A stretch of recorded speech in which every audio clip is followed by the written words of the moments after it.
നമസ്കാരം. ഇന്നത്തെ വീഡിയോയിലേക്ക് സ്വാഗതം. ഇന്നത്തെ വീഡിയോ കൂലി സിനിമയുടെ ഓഡിയോ ലോഞ്ചിനെ പറ്റിയാണ്. അപ്പം തമിഴ് ഇൻഡസ്ട്രിയിൽ അടുത്ത വരാൻ പോകുന്ന ഏറ്റവും ഹൈപ്പ് പടമാണ് കൂലി. അത് ഞാനൊരു വീഡിയോ ഇതിനു മുമ്പ് ഇട്ടായിരുന്നു. അപ്പം കൂലിയുടെ ഓഡിയോ ലോഞ്ച് വരാൻ പോവാണ്. ജവഹർലാൽ നെഹ്റു ഇൻഡോർ സ്റ്റേഡിയം ചെന്നൈയിലെ അവിടെ വെച്ചാണ് ഈ ഓഡിയോ ലോഞ്ച് നടത്തുന്നത്.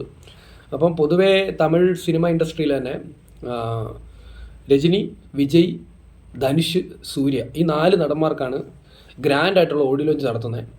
അപ്പം മെയിനായിട്ട് ഇതുവരെ നടത്തുന്ന നെഹ്റു സ്റ്റേഡിയത്തിൽ നടക്കും. പിന്നെ സായിറാം എന്ന് പറയുന്നൊരു ഇൻഡോർ സ്റ്റേഡിയം ഉണ്ട്, അവിടെയൊക്കെയാണ് നടത്തുന്നത്. പക്ഷേ ഇച്ചിരി ഏറ്റവും വലിയ ഓഡിയോ ലോഞ്ച് നടത്തുന്നത് വിജയ്ക്കും രജനിക്കുമാണ്. അവർ നടത്തുന്ന ഓഡിയോ ലോഞ്ചിൻ്റെ കപ്പാസിറ്റി ഭയങ്കര വലുതാണ്. അപ്പോൾ അത്രയും ഓഡിയൻസിനെ ഉൾക്കൊള്ളുന്ന സ്ഥലത്ത് വെച്ചാണ് നടത്തുന്നത്. അപ്പം ഇപ്പോൾ ഈ കൂലിയുടെ ഓഡിയോ ലോഞ്ച് ഓഗസ്റ്റ് 2 നടത്താൻ പോവാണ്. അന്ന് തന്നെയാണ് ട്രെയിലറും വരുന്നത്. അപ്പം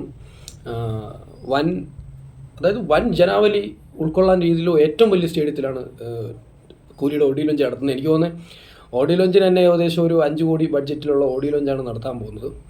അനിരുദ്ധിൻ്റെ തീ പാറുന്ന പെർഫോമൻസ് ഒക്കെ കാണാം നമുക്ക്. എന്തായാലും ലാസ്റ്റ് ജയിലറിൻ്റെയൊക്കെ ഓഡിയോ ലോഞ്ച് നമ്മൾ കണ്ടതാണ്. അതുപോലെ വിജയുടെ പറയുകയാണെങ്കിൽ ലിയോയുടെ കണ്ടതാണ്. അപ്പം ഇതുവരെ തമിഴ് ഇൻഡസ്ട്രി, കോളിവുഡ് ഇൻഡസ്ട്രിക്ക് നടന്നിട്ടുള്ളതിൽ ഏറ്റവും വലിയ ഓഡിയോ ലോഞ്ചാണ് നടക്കാൻ പോകുന്നത്.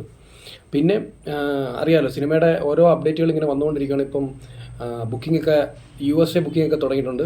ഇപ്പം ബാക്കിയുള്ളിടത്തൊന്നും ബുക്കിംഗ് തുടങ്ങിയിട്ടില്ല. അപ്പോൾ ട്രെയിലറൊക്കെ വന്നു കഴിയുമ്പോൾ കൊടൂര ഹൈപ്പ്.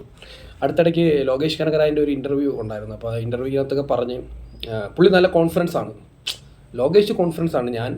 ഞാൻ പറയുന്നു, അദ്ദേഹം 150 രൂപ കൊടുത്ത് നമ്മളെ തിയേറ്ററിൽ കയറുന്നതിന് വർത്തായിട്ടുള്ള വർക്ക് പുള്ളി ചെയ്തിട്ടുണ്ട്. അതുപോലെ തന്നെ പുള്ളി പറയുന്നത് ഇതൊരു സ്റ്റാൻഡ് അലോൺ ഫിലിമാണ്. രജനീകാന്തിൻ്റെ മാർക്കറ്റ് അല്ലെങ്കിൽ ഫാമിലി ഓഡീസിന് വേണ്ടി വയലൻസിൽ യാതൊരുവിധ കോംപ്രമൈസും പുള്ളി ചെയ്തിട്ടില്ല. പുള്ളി പക്കയായിട്ട് തന്നെ അന്യം വയലൻസ് തന്നെ ചെയ്തിട്ടുണ്ട്. പിന്നെ അതുപോലെ തന്നെ ഈ സിനിമയിൽ അമീർ ഖാൻ എന്ന് പറയുന്ന ഒരു ഗസ്റ്റ് റോളായിട്ടല്ല, ഇച്ചിരി എക്സ്റ്റൻഡ് ക്യാമിയോ റോളായിട്ടാണ് ഉള്ളത്. അപ്പോൾ ഇച്ചിരി കൂടെ സ്ക്രീൻ സ്പേസും ടൈമും കാണും. പുള്ളി ഇച്ചിരി നല്ലൊരു റോളായിരിക്കും ചെയ്തിരിക്കുന്നത്.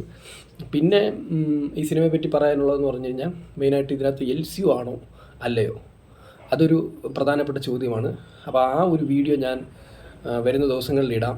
ട്രെയിലറൊക്കെ ഒന്ന് വരട്ടെ, വന്നു കഴിയുമ്പോൾ നമുക്കിടാം LCU ആണോ ഇല്ലയോ എന്ന്. പക്ഷേ ഇതുവരെയുള്ള ആ ഒരു സിനിമയുടെ കളർ ഗ്രേഡും അതിൻ്റെ ഒരു ഔട്ട്ലുക്ക് കണ്ടിട്ട് LCU ആവാനാണ് സാധ്യത. എന്തായാലും ലോകേഷിൻ്റെ അടുത്ത സിനിമ കൈദി 2 ആണ്. അതാണ് ലോകേഷിൻ്റെ മെയിനായിട്ട്. ഈ കൂലി കഴിഞ്ഞാൽ അടുത്ത കൈദി 2 ആണ്.